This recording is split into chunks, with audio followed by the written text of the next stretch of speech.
আসসালামু আলাইকুম। এটেন বাংলা সংবাদে সবাইকে স্বাগত জানাচ্ছি। আমি নাজমুল হাসান। শুরুতে বিআরবি কেবল সংবাদ শিরোনাম।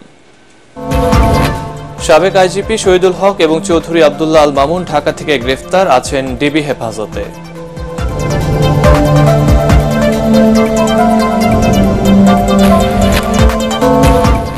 অবৈধ অস্ত্র উদ্ধারে মধ্যরাত থেকে সারা দেশে যৌথ বাহিনীর অভিযান শুরু, ধরা হবে তালিকাভুক্ত সন্ত্রাসী এবং মাদক গডফাদারদেরও, জানান স্বরাষ্ট্র উপদেষ্টা। জাতীয় ঐক্যমত প্রতিষ্ঠায় সংবাদপত্রে সরকারের ভুল ত্রুটি তুলে ধরার আহ্বান প্রধান উপদেষ্টার। সাংবাদিকদের বিরুদ্ধে গণহারে মামলা বন্ধের অনুরোধ সম্পাদকদের। মানহানির 5 মামলায় খালাস পেলেন খালেদা জিয়া। সংখ্যালঘু কার্ড ব্যবহার করে সাম্প্রদায়িক সম্প্রীতি ধ্বংস করতে দেওয়া হবে না, হুঁশিয়ারি তারেক রহমানের।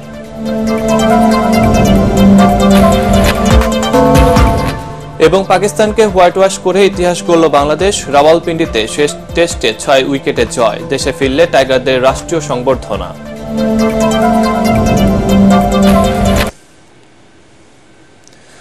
শুনছিলেন বিআরবি কেবল সংবাদ শিরোনাম, এবার বিস্তারিত। পুলিশের সাবেক মহাপরিদর্শক শহীদুল হক এবং চৌধুরী আব্দুল্লাহ আল মামুনকে গ্রেফতার করেছে আইনশৃঙ্খলা বাহিনী। মঙ্গলবার রাতে দুজনকে ঢাকা থেকে আটক করা হয়। ঢাকা মেট্রোপলিটন পুলিশের অতিরিক্ত কমিশনার রেজাউল করিম মল্লিক বিষয়টি নিশ্চিত করেন। তিনি বলেন, সাবেক 2 আইজিপি ডিবি হেফাজতে আছেন, তাদের বিরুদ্ধে একাধিক মামলা রয়েছে, সেসব বিষয়ে জিজ্ঞাসাবাদ করা হবে। ডিএমপি জানিয়েছে, চৌধুরী আব্দুল্লাহ আল মামুনের বিরুদ্ধে মামলা হওয়ায় তিনি নিজেই আত্মসমর্পণের ইচ্ছা প্রকাশ করেন, পরে তাকে গ্রেফতার করা হয়। অবৈধ অস্ত্র উদ্ধারে সারা দেশে মধ্যরাত থেকে শুরু হয়েছে যৌথ বাহিনীর অভিযান। স্বরাষ্ট্র উপদেষ্টা অবসরপ্রাপ্ত লেফটেন্যান্ট জেনারেল জাহাঙ্গীর আলম চৌধুরী জানিয়েছেন, অভিযানে তালিকাভুক্ত সন্ত্রাসী ও মাদকের গডফাদারদেরও ধরা হবে। এ সময় উপদেষ্টা আরও জানান, মিয়ানমার সীমান্তে সমস্যা নিরসনে কাজ করছে সরকার। গত 5 আগস্ট আওয়ামী লীগ সরকার পতনের পর সারা দেশে বিভিন্ন থানা ও ফাঁড়িতে অগ্নিসংযোগ ও হামলা করে দুর্বৃত্তরা, লুট করে অস্ত্র গোলাবারুদ। পুলিশ সদর দপ্তর জানায়, এ পর্যন্ত সারা দেশে বিভিন্ন ধরনের 3,880টি অস্ত্র উদ্ধার হয়েছে। 2,86,353 রাউন্ড গুলি, 22,201টি টিয়ারশেল এবং 2,139টি সাউন্ড গ্রেনেড উদ্ধার করা হয়। ডায়মন্ড ওয়ার্ল্ডের ব্যবস্থাপনা পরিচালক দিলীপ কুমার আগরওয়ালকে গ্রেফতার করেছে র্যাপিড অ্যাকশন ব্যাটালিয়ন র্যাব। মঙ্গলবার রাতে রাজধানীর গুলশান থেকে আগরওয়ালকে আটক করে সংস্থাটি। এর আগে রাত 10টার দিকে ডায়মন্ড ওয়ার্ল্ড কার্যালয় ঘিরে রাখে র্যাব সদস্যরা। এরপর ওই অফিস অভিযান শুরু করেন তারা। সম্প্রতি ডায়মন্ডের বদলে উন্নত মানের কাচের টুকরো বিক্রি করার অভিযোগে প্রতিষ্ঠানটির এমডি দিলীপ আগরওয়ালের বিরুদ্ধে তদন্ত শুরু করে সিআইডি। এছাড়া দুবাই, সিঙ্গাপুরে স্বর্ণ চোরাচালান সিন্ডিকেট নিয়ন্ত্রণেরও অভিযোগ আছে তার বিরুদ্ধে।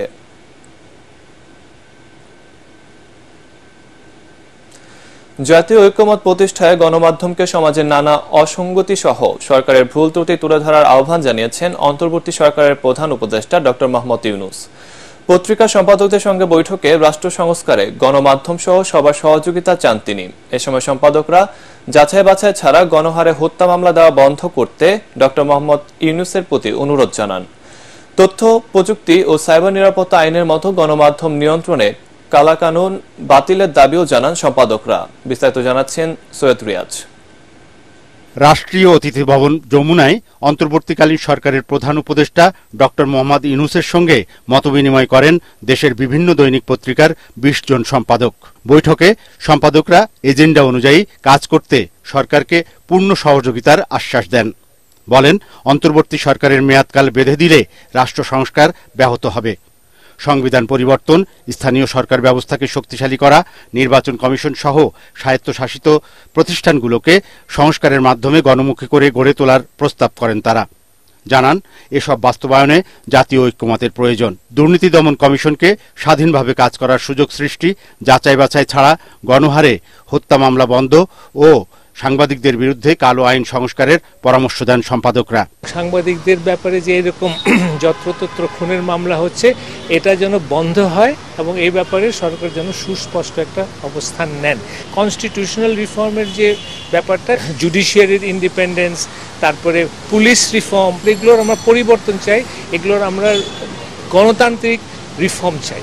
বৈঠক শেষে রাজধানীর ফরেন সার্ভিস একাডেমিতে ব্রিফিংয়ে ডক্টর মোহাম্মদ ইউনূসের প্রেস সচিব বলেন, রাষ্ট্রের মধ্যে বিদ্যমান অসঙ্গতি ও সরকারের ভুল ত্রুটির গঠনমূলক সমালোচনাকে স্বাগত জানাবে সরকার।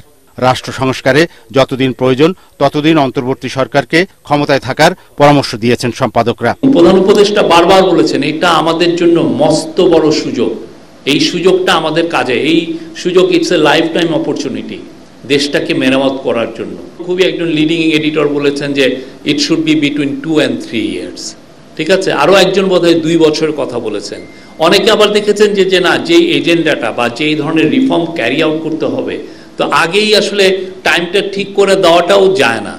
এদিকে বৈষম্য বিরোধী ছাত্র আন্দোলনে সংযুক্ত আরব আমিরাতে গ্রেপ্তার 57 প্রবাসীর সবাইকে ক্ষমা করে দেওয়ায় দেশটির সরকারকে ধন্যবাদ জানান প্রধান উপদেষ্টা ডক্টর মোহাম্মদ ইউনূস। সৈয়দ রিয়াজ, এটিএন বাংলা, ঢাকা। মানহানির 5 মামলায় খালাস পেলেন বিএনপি চেয়ারপারসন বেগম খালেদা জিয়া। 2016 সালে আওয়ামী লীগ সরকারের আমলে ভুয়া জন্মদিন পালন ও মুক্তিযুদ্ধকে কলঙ্কিত করার অভিযোগে সাবেক প্রধানমন্ত্রীর বিরুদ্ধে মামলা করে জননেত্রী পরিষদের সভাপতি এবি সিদ্দিকী। ঢাকার চিফ মেট্রোপলিটন ম্যাজিস্ট্রেট আদালতে 2 বিচারক তাকে এসব মামলায় খালাস দেন। আরো জানাচ্ছেন মাজহারুল হক মুহাজ্জির। বেগম খালেদা জিয়ার বিরুদ্ধে করা মানহানির 5 মামলার বাদী দীর্ঘদিন অনুপস্থিত থাকার কারণে তা প্রত্যাহারের আবেদন করেন তার আইনজীবীরা। শুনানি শেষে ঢাকার চিফ মেট্রোপলিটন ম্যাজিস্ট্রেটের 2 বিচারক দীর্ঘ 8 বছর পর সব মামলা থেকে বেগম জিয়াকে খালাস দেন। এই মামলাগুলা যারা করেছে, এই মামলাগুলা করার তাদের কোনো আইনগত অধিকার ছিল না, তারপরও সরকারের ইঙ্গিতে তারা মামলা করেছে। জন্মদিন এবং শহীদ মুক্তিযোদ্ধাদের সংখ্যা এবং একই, সবচেয়ে দুঃখজনক হলো আইনের বিধান হলো একই অপরাধ নিয়ে একের অধিক মামলা করা যায় না। কিন্তু গত সরকার ম্যাডামের বিরুদ্ধে ঢাকা, নড়াইল, যশোর, বাংলাদেশের বিভিন্ন জায়গায় একই অপরাধে একের অধিক 1, 2, 5 মামলা করেছে। খালেদা জিয়ার আইনজীবী জানান, 4 বছর আগে বাদী মৃত্যুবরণ করলেও এতদিন হয়রানি করতেই মিথ্যা এসব মামলা ঝুলিয়ে রাখা হয়। আপনি এবি সিদ্দিক নামে একজন লোক ছিলেন, তিনি মারা গেছেন 4 বছর আগে, কিন্তু তার মামলা এখনো মরে নাই, যেটা আজকে খালাস পেলেন ম্যাডাম খালেদা জিয়া। মাহবুবুল আলম এবং আরেকজন এসিএম তোফাজ্জল হোসেন, তারা ম্যাডামের 5টি মামলায় তাকে খালাস দিয়েছেন। এই মামলা মিথ্যা, এটা শুধু মিথ্যা নয়, এটা ছিল আওয়ামী লীগের সরকারের কাল্পনিক মামলা। এবং আমি বলেছি, কিন্তু নাম সর্বস্বহীন পরিচয়হীন মানুষ, তারা আওয়ামী লীগের আনুকূল্য পাওয়া, দুর্নীতিতে সামিল হওয়া এবং রাষ্ট্রযন্ত্র ব্যবহার করে খালেদা জিয়ার নামে মামলা করলে সরকারের কাছাকাছি যাবে, দুর্নীতি করতে পারবে, সেই কারণেই সেই অসৎ উদ্দেশ্যে এই মামলাগুলো। মামলার বিবরণে জানা যায়, 2016 সালের 3 নভেম্বর সিএমএম আদালতে সাবেক প্রধানমন্ত্রী বেগম খালেদা জিয়ার বিরুদ্ধে মানহানির অভিযোগে 4টি মামলা করেন আওয়ামী লীগ সমর্থক জননেত্রী পরিষদের সভাপতি এবি সিদ্দিকী। একই বছরের 30 আগস্ট, 15 আগস্ট ভুয়া জন্মদিন পালনের অভিযোগে ঢাকা সাংবাদিক ইউনিয়নের সাবেক যুগ্ম সাধারণ সম্পাদক গাজী জহিরুল ইসলাম বাদী হয়ে আরেকটি মামলা করেন। শেখ হাসিনা সরকারের পতনের পর নির্বাহী আদেশে বেগম জিয়াকে দুর্নীতি মামলা সাজা বাতিল করে মুক্তি দেয় অন্তর্বর্তী সরকার। মাজহারুল হক মুহাজির, এটিএন বাংলা, ঢাকা। সংখ্যালঘু কার্ড ব্যবহার করে আর কাউকে সাম্প্রদায়িক সম্প্রীতি ধ্বংস করতে দেওয়া হবে না বলে হুঁশিয়ারি দিয়েছেন বিএনপির ভারপ্রাপ্ত চেয়ারম্যান তারেক রহমান। চট্টগ্রাম ও বরিশাল বিভাগে নেতাকর্মীদের সঙ্গে মতবিনিময়ে তিনি একথা বলেন। বিজয় এখনো অনেক দূরে মন্তব্য করে তারেক রহমান বলেন, জনগণের আস্থা অর্জনে সবাইকে কাজ করে যেতে হবে। বিএনপির 31 দফা রাষ্ট্র সংস্কার প্রস্তাবের কথা উল্লেখ করে বিএনপির ভারপ্রাপ্ত চেয়ারম্যান বলেন, যে কারো প্রস্তাব পেলে প্রয়োজনে তা সংশোধন ও পরিমার্জন করা হবে। দেশের রাজনৈতিক পট পরিবর্তনের পর জাতীয় স্বার্থে সকলকে ঐক্যবদ্ধ থাকার আহ্বান জানিয়েছেন জামায়াতে ইসলামীর আমির ডাক্তার শফিকুর রহমান। সাংবাদিকদের সঙ্গে মতবিনিময়কালে তিনি বলেন, নিজেদের মধ্যে বিভেদ সৃষ্টি করলে তৃতীয় শক্তি মাতবরির সুযোগ নেবে। আরো জানাচ্ছেন ইয়াসিন রানা। রাজধানীর একটি রেস্তোরাঁয় সাংবাদিকদের সাথে মতবিনিময়ের আয়োজন করে ঢাকা উত্তর জামায়াতে ইসলামী। অনুষ্ঠানের শুরুতে সাংবাদিকরা তাদের মতামত তুলে ধরে বক্তব্য দেন। এ সময় দলটির আমির শফিকুর রহমান বলেন, আগে সাংবাদিকদের হাত অদৃশ্য শিকলে বাঁধা ছিল, এখন গণমাধ্যম স্বাধীনভাবে কাজ করবে বলে আশা করেন তিনি। জাতীয় স্বার্থে সকলকে ঐক্যবদ্ধ থাকার আহ্বান জানান জামাতের আমির। জাতি হিসাবে ঐক্যবদ্ধভাবে সামনে কিভাবে আমরা আগাবো, আমরা সেই রোডম্যাপ তৈরি করি সবাই মিলে। এখানে জাতির সকল স্তম্ভের হাতগুলোকে জাতীয় স্বার্থে এক জায়গায় আসতেই হবে। এই জায়গায় কোনো বিভাজন চলবে না। একটা জাতি যখন ঐক্যবদ্ধ থাকে গোটা বিশ্ব তাদেরকে সম্মান করতে বাধ্য হয়, আর জাতিটা যখন বিভক্ত হয়ে পড়ে তখন তাদের মাথার উপর সবাই মাতব্বরি করে। আমরা অতীতে যদি বিভক্ত হয়েই থাকি দল ধর্মের ভিত্তিতে, ট্রাইবস এবং বিভিন্ন কাস্টের ভিত্তিতে, আমি বলবো যে এগুলো আমরা ভুলে যাই। রাজনীতিবিদরা যেন তোষামতকারীদের পাল্লায় পড়ে জনগণের স্বার্থ রক্ষা করতে ভুলে না যান সে বিষয়েও সচেতন হতে বলেন তিনি। যারাই রাজনীতি করবেন তাদের জন্য আল্লাহ একটা রাজকীয় মন দেন, তারা যেন জটিল এবং সংকীর্ণ মনা না হন, তারা যেন এক ছোকা না হন, তারা যেন তোষামতকারীদের পাল্লায় পড়ে জনগণকে ভুলে না যান, তারা যেন জনগণের খাদেম হন, তারা যেন জনগণের মালিক না হন। এই মানসিকতা নিয়ে যেন রাজনীতিতে সবাই আগায় আসে। জামায়াতে ইসলামী প্রতিশোধের রাজনীতি করে না উল্লেখ করে শফিকুর রহমান বলেন, তবে আন্দোলনে শহীদ পরিবারগুলোকে ন্যায় বিচার পেতে আইনি সহায়তা দিতে প্রস্তুত তারা। ইয়াসিন রানা, এটিএন বাংলা, ঢাকা। গুমের পর ৮ বছর বন্দি জীবনে লোমহর্ষকর বর্ণনা দিলেন আওয়ামী লীগ সরকারের আমলে চাকরি হারানো ব্রিগেডিয়ার জেনারেল আব্দুল্লাহিল আমান আজমি। ভার্চুয়াল সংবাদ সম্মেলনে তিনি বলেন, বন্দীদের আজহারি আর প্রতিরাতে মৃত্যুর ভয় নিয়ে কেটেছে তার এক একটি দিন। বিশ্বের সব কবি সাহিত্যিক মিলেও আয়নাঘরের বন্দীদের কষ্টের বর্ণনা লিখে শেষ করতে পারবে না বলে মন্তব্য করেন সাবেক এই সেনা কর্মকর্তা। ইয়াসিন রানার আরেকটি রিপোর্ট। মগবাজারের বাসা থেকে ২০১৬ সালের ২৩ আগস্ট আইন শৃঙ্খলা বাহিনীর পরিচয়ে তুলে নেওয়া হয় জামাত ইসলামীর সাবেক আমির গোলাম আজমের ছেলে ব্রিগেডিয়ার জেনারেল আব্দুল্লাহিন আমান আজমিকে। নানা চেষ্টা করেও দীর্ঘ ৮ বছর আজমির কোনো সন্ধান পায়নি তার পরিবার। শেখ হাসিনা সরকারের পতনের পরদিন ৬ আগস্ট আয়নাঘর থেকে মুক্তি পান সাবেক এই সেনা কর্মকর্তা। কিভাবে গুম হলেন আর কিভাবে কেটেছে তার ৮ বছরের বন্দী জীবন, নির্মম নির্যাতন ও আয়নাঘরের সেই লোমহর্ষক বর্ণনা দেন নিজেই। বিভিন্ন সেলকে চিৎকার চেঁচামেচি আহাজারি বিলাপ, আমার বুক ফেটে যেত। আমার তখন আমার কষ্ট যে তাদের কষ্ট আর বেশি হতো। আমি আল্লাহ করতাম, আল্লাহ তুমি এই মজলুম ব্যক্তিদেরকে সাহায্য করো, আল্লাহ তুমি তাদেরকে ধৈর্য সহযোগিতা শক্তি দাও। প্রতি রাত ক্রসফায়ারের আতঙ্ক নিয়ে একটা মানুষ যদি দিনের পর দিন বছরের পর বছর আল্লাহর কাছে দোয়া করে, আল্লাহ এটা যদি আমার শেষ নামাজ হয়, আজকে যদি মৃত্যু হয়, আমাকে ছবিতে মর্যাদা যদি আমার লাশ রক্ষাতের অবস্থায় আমার পরিবারের কাছে পড়েছে, মাতৃসন্তানের কাছে, মানুষের অনুভূতি কি হবে? পৃথিবীর সমস্ত কবি সাহিত্যিক মিলে সারা জীবন লেখা শেষ করতে পারবে না। ভার্চুয়াল সংবাদ সম্মেলনে আমান আজমি বলেন, ৮ বছর আলো বাতাসহীন অন্ধকার ঘরে বন্দি করে রাখা হয় তাকে। সূর্য দেখিনি, চাঁদ দেখিনি, মেঘ দেখিনি, বৃষ্টি দেখিনি, রোদ দেখিনি, আমি মাল্লার মাটি দেখিনি, গাছ দেখিনি। আমার রুমের দক্ষিণ দিকে দুটো ছোট ভেন্টিলেটর ছিল, ওগুলো দিয়ে মাঝে মাঝে একটু আলো দেখা যেত। আমি মাঝে মাঝে তাকিয়ে দেখতাম। তারা একটা সিসি ক্যামেরা দিয়ে খেয়াল করে ওটাও বন্ধ করে দিয়েছে। আমার চোখ ৪১,০০০ বারের মতো আমি হিসাব করেছি এই ৮ বছরে মোট ৪১,০০০ মতো আমার হাত করা পড়েছে। আমার হাতের এখানে শত শত দাগ হয়ে গেছে। আমার চোখের এখানে চোখ এত জোরে বাচ্চা, চোখের মনি মনে হয় ফেটে যাচ্ছে। সংবাদ সম্মেলনে কান্না জড়িত কণ্ঠে গোলাম আজম পুত্র তার গুমের সাথে জড়িতদের কঠোর শাস্তি দাবি করেন। বলেন, রাজনৈতিক কারণে আর যেন কাউকে এমন নিষ্ঠুরতার শিকার হতে না হয়। যত রকমের যত গুম, খুন, ধর্ষণ, রাহাজানি, যত অন্যায় বিচার জুলুম হয়েছে, এই সবগুলির দোষী ব্যক্তিদেরকে একটা একটা করে বিচার করে তাদের যদি যার যে প্রাপ্য শাস্তি তা সে শাস্তি প্রাপ্য সরকারের কাছে আহ্বান জানাই। দীর্ঘদিন গুম থাকার কারণে শারীরিক ও মানসিক নানা অসুস্থতায় ভুগছেন বলে জানান চৌকস এই সাবেক সেনা কর্মকর্তা। কচু ক্ষেত্রে যে ডিজিএফআই আছে ওই অফিসের সামনে গিয়ে তারা চিৎকার চেঁচামেচি করেছে, আমরা আজমিকে চাই, আজমিকে চাই। ইয়াসিন রানা, এটিএন বাংলা, ঢাকা। সরকার পরিবর্তনের কারণে ব্যাংকিং খাতে আস্থা ফেরায় প্রবাসী আয়ে সুবাতাস বইতে শুরু করেছে। অর্থ পাচার বন্ধ থাকায় আগস্টে দেশে রেকর্ড ২২২ কোটি মার্কিন ডলার রেমিটেন্স এসেছে। বিশ্লেষকরা বলছেন, প্রবাসীদের সম্মানিত করার পাশাপাশি সুযোগ সুবিধা দেওয়া গেলে রেমিটেন্স আরও বাড়বে। কেন্দ্রীয় ব্যাংক বলছে, রেমিটেন্স আরও বাড়াতে এরই মধ্যে বেশ কিছু উদ্যোগ নেওয়া হয়েছে। এমদাদুল্লাহ বাবু রিপোর্ট। বৈষম্য বিরোধী ছাত্র আন্দোলন চলাকালে শিক্ষার্থীদের প্রতি সমর্থন জানিয়ে রেমিটেন্স প্রবাহ বন্ধ রেখেছিলেন প্রবাসী কর্মীরা। এর প্রেক্ষিতে আগস্টের প্রথম দিকে আসে মাত্র ৯৬.৬ মিলিয়ন মার্কিন ডলার প্রবাসী আয়।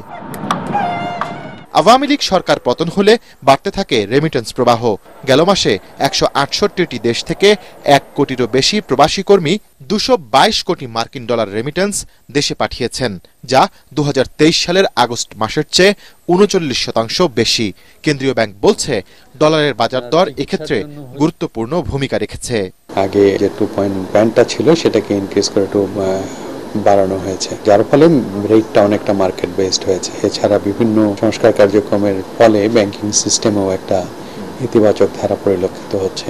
বিশ্লেষকরা বলছেন কর্পোরেট ব্যাংক মালিকরা ব্যাংকের নামে রেমিটেন্স সংগ্রহ করে তা দেশে না পাঠিয়ে আত্মসাৎ করতেন, ফলে ব্যাংকিং চ্যানেলে আস্থা হারিয়েছিলেন প্রবাসীরা। কর্পোরেট ব্যাংকগুলোর মালিক ছিল তথাকথিত কর্পোরেট প্রতিষ্ঠানগুলো ব্যাংকগুলো দখল করে রেখেছিল। বাংলাদেশ ব্যাংক তাদের নিজস্ব আইনের মাধ্যমে সরিয়ে দেওয়া হলো। এইসব ব্যাংক মালিকরা কিন্তু তাদের যে বিদেশে রেমিটেন্স হাউসগুলো ছিল তারা কিন্তু যে অর্থটা কালেকশন করতো সেই কালেকশন কিন্তু অর্থটা কিন্তু দেশে আনতো না। সে নিজে বাড়ি করতো, গাড়ি করতো, সম্পদ করতো, আন্ডার ইনভয়েসিং এর টাকা দিত। সুতরাং এই ঋণ থেকে যখন এরা আউট হয়ে গেল, এটাই কিন্তু আমাদের রেমিটেন্স প্রবাহ এখন বাড়তে থাকবে। বাংলাদেশকে ঋণ দেওয়ার ক্ষেত্রে সেপ্টেম্বরে রিজার্ভ সংরক্ষণে আইএমএফ এর অন্তত 14.88 বিলিয়ন মার্কিন ডলার ধরে রাখার শর্ত ছিল, যা এরই মধ্যে পূরণ হয়েছে। তাই রেমিটেন্সের এই গতি ধরে রাখতে প্রবাসীদের বিশেষ সুযোগ সুবিধা দেওয়ার পরামর্শ বিশ্লেষকদের। এখন আমরা দেখতে পাচ্ছি এয়ারপোর্টে একটু সম্মান প্রদান করা হচ্ছে। প্রবাসীদের জন্য কোনো বন্ড তৈরি করা যায় কিনা, প্রবাসীদের সন্তানদের যদি লেখাপড়ার জন্য একটা বিশেষ ব্যবস্থা করা হয় যে প্রত্যেকটি সরকারি স্কুলে প্রবাসীরা 1% 2% তাদের সন্তানরা লেখাপড়া করতে পারবে, বা তাদের জন্য বিশেষ এলাকা একটা বরাদ্দ করে একটা জমি সরকারি মূল্যে দেওয়া যেতে পারে। এই সকল নানা রকম ভাবে যদি তাদেরকে প্রণোদনা দেওয়া হয়, এই 6 মাসেই কিন্তু আমরা মনে করি আমরা 30-32 বিলিয়ন ডলার পর্যন্ত আমরা অ্যাড্রেস করতে পারবো। প্রবাসী কল্যাণ মন্ত্রণালয় আছে, বাংলা ব্যাংক আছে, সবাই মিলে এই রেমিটেন্স বৃদ্ধির কাজগুলো করে থাকে এবং সেটা কিন্তু কন্টিনিউ আছে এবং ভবিষ্যতেও থাকবে। সুতরাং আমরা মনে করি যে সামনেও হয়তো রেমিটেন্স আরো বৃদ্ধি পাবে। 2024-25 অর্থ বছরের প্রথম 2 মাসে 4.12 বিলিয়ন মার্কিন ডলার প্রবাসী আয় দেশে এসেছে। ইমদাদুল্লাহ বাবু, ATN বাংলা, ঢাকা। পাকিস্তানকে হোয়াইট ওয়াশ করে দেশে ক্রিকেটে নতুন এক অধ্যায়ের সূচনা করল বাংলাদেশ। রাওয়ালপিন্ডিতে তাদের 2-0 হারিয়ে বিদেশের মাটিতে তৃতীয়বারের মতো সিরিজ জিতল লাল সবুজের দল। দ্বিতীয় ও শেষ টেস্টে পাকিস্তানকে 6 উইকেটে হারিয়ে অবিস্মরণীয় জয় পেয়েছে টাইগাররা। ম্যাচ সেরা হয়েছেন লিটন দাস আর সিরিজ সেরা মেহেদী হাসান মিরাজ। স্মরণীয় এই জয়ের পর বাংলাদেশ দলকে অভিনন্দন জানিয়েছেন রাষ্ট্রপতি, প্রধান উপদেষ্টা এবং যুব ও ক্রীড়া উপদেষ্টা। পরাগ আরমানের report. Third test series victory away from home. ইতিহাসের প্রেক্ষাপট প্রস্তুতি ছিল, সকাল থেকেই ছিল আনন্দ উল্লাসের অপেক্ষা। চতুর্থ ইনিংসের ব্যাটিং চ্যালেঞ্জ পেছনে ফেলে পাকিস্তানকে 6 উইকেটে হারিয়ে দেশীয় ক্রিকেটের মুকুটে আরও একটি সাফল্যের পালক জুড়ে দিলেন শান্ত মুশফিক সাকিবরা। পাকিস্তানকে তাদেরই মাটিতে বাংলা ওয়াশ করে ইতিহাস গড়ল নতুন দিনের বাংলাদেশ। 56তম ওভারে সাকিব আল হাসান আবরার আহমেদের বল কাবার অঞ্চল দিয়ে বাউন্ডারি হাঁকাতেই ইতিহাসের জন্ম দেয় বাংলাদেশ। প্রথম টেস্টে 10 উইকেটে জয়ের পর দ্বিতীয় ম্যাচে পাকিস্তানকে 6 উইকেটে হারিয়ে সিরিজ 2-0 জিতে হোয়াইট ওয়াশ করল লাল সবুজের দল। অবশ্য 185 রানে জয়ের লক্ষ্যে নেমে আগের দিন বিনা উইকেটে 42 রান তুলতেই জয়ের সুবাস পেয়ে যায় নাজমুল হোসেন শান্তর দল। শেষ দিনে বাকি ছিল আনুষ্ঠানিকতার। দলের 58 রানে জাকিরের বিদায়ের পর 70 রানে সাদমানকেও হারায় বাংলাদেশ।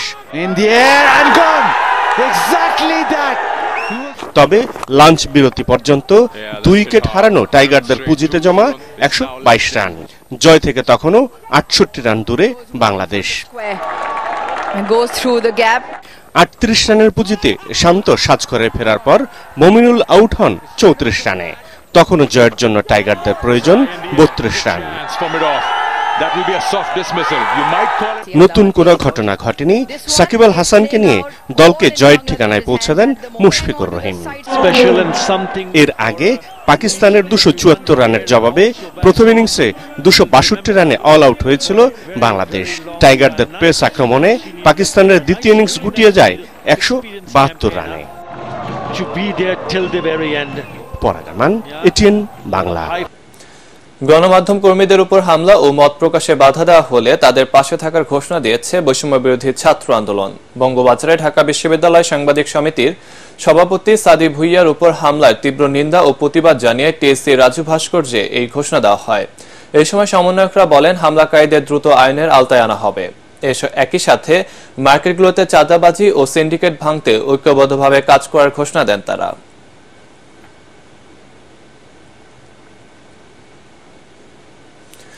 প্রধান উপদেষ্টা ত্রাণ তহবিলে 1 কোটি টাকা অনুদান দিলেন পিএইচপি গ্রুপের চেয়ারম্যান 21 পদকপ্রাপ্ত ব্যক্তিত্ব সুফি মিজানুর রহমান।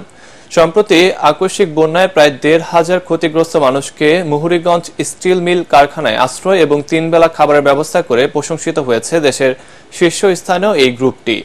সকালে দুর্যোগ ব্যবস্থাপনা ও ত্রাণ মন্ত্রণালয়ের উপদেষ্টা ফারুক আজমের কাছে সুফি মিজানুর রহমানের পক্ষে চেক হস্তান্তর করেন পিএইচপি ফ্যামিলির কর্মকর্তারা। এ সময় উপস্থিত ছিলেন দুর্যোগ ব্যবস্থাপনা ও ত্রাণ মন্ত্রণালয়ের যুগ্ম সচিব আনসুম চন্দ্রপাল, পিএইচপি ফ্যামিলির vice president Mohammad Mohsin, senior executive director Mostafa Jamal Hossain, senior general manager Sheikh Qutbuddin, finance and commerce শাখার সিনিয়র ডিজিএম জীবন বান্ডা। বিভিন্ন ওষুধ কোম্পানিতে শ্রমিকরা নানা অযৌক্তিক দাবিতে বিক্ষোভ ও ভাঙচুর করায় উৎপাদন ব্যাহত হওয়ার শঙ্কা রয়েছে। ওষুধ শিল্প সমিতি রাজধানীর গুলশানে সংগঠনের কার্যালয়ে সংবাদ সম্মেলনে নেতারা বলেন, দেশের বিভিন্ন ওষুধ কারখানায় বিভিন্ন দাবিতে আন্দোলন করছেন শ্রমিকরা। এতে কারখানায় ওষুধ উৎপাদন গতি হারাচ্ছে। এভাবে দীর্ঘ সময় চললে উৎপাদন বন্ধ হয়ে ওষুধের অভাবে মানুষের চিকিৎসা মারাত্মকভাবে ক্ষতিগ্রস্ত হতে পারে। এই অবস্থায় দেশের ও মানুষের স্বার্থ বিবেচনায় সবাইকে ধৈর্য ধরে ওষুধ উৎপাদন কার্যক্রম পুরোদমে চালু রাখার আহ্বান জানান তারা। এবার পার্টেক্স খেলার খবর।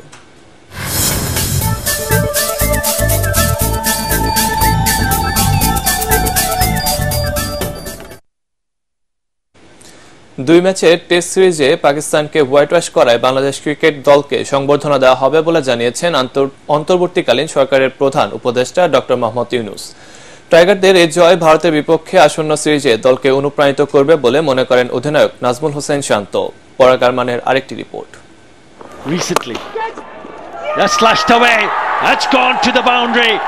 রাওয়ালপিন্ডিতে সিরিজের দ্বিতীয় টেস্ট 6 উইকেটে জিতেছে বাংলাদেশ। এই জয়কে মহিমান্বিত করেছে লিটন মিরাজের মহাবিপর্যয় সামাল দেয়ার অসীম সাহস।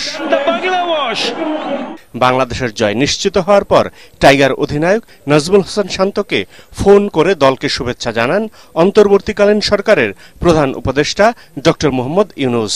বার্তায় তিনি বলেন, বাংলাদেশ দল দেশে ফেরার পর তাদেরকে সম্বর্ধনা দেয়া হবে এবং অপ্রতিরোধ্য বাংলাদেশের এই জয়ে টাইগারদের অভিনন্দিত করেছেন যুব ও ক্রীড়া উপদেষ্টা আসিফ মাহমুদ সজীব ভুইয়াও। ভবিষ্যতেও যাতে এটা সাস্টেইন করে এবং আমরা আরো ভালো করতে পারি সে বিষয়ে আমরা কাজ করে যাচ্ছি এবং কাজ করে যাব।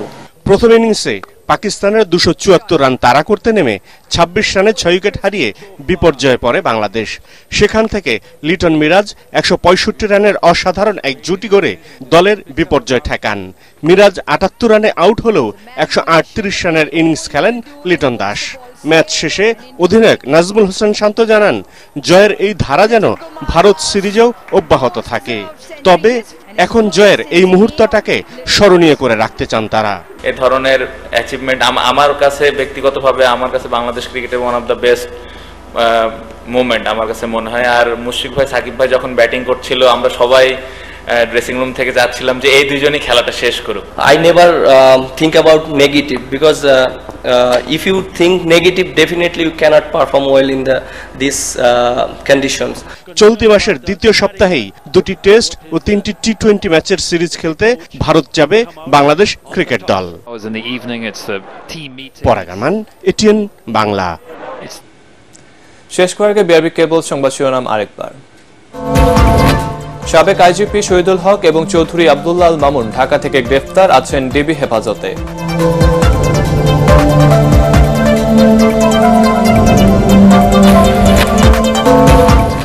অবৈধ অস্ত্র উদ্ধারে মধ্যরাত থেকে সারা দেশে যৌথ বাহিনীর অভিযান শুরু, ধরা হবে তালিকাভুক্ত সন্ত্রাসী এবং মাদকের গডফাদারদেরও, জানালেন স্বরাষ্ট্র উপদেষ্টা।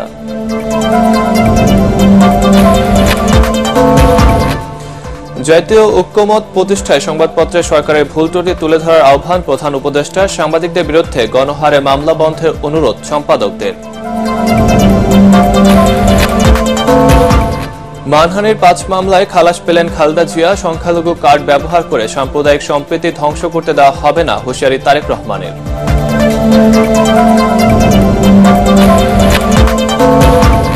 এবং পাকিস্তানকে হোয়াইট ওয়াশ করে ইতিহাস গড়ল বাংলাদেশ। রাওয়ালপিন্ডিতে শেষ টেস্ট 6 উইকেটে জয়। দেশে ফিরলে টাইগারদের রাষ্ট্রীয় সংবর্ধনা।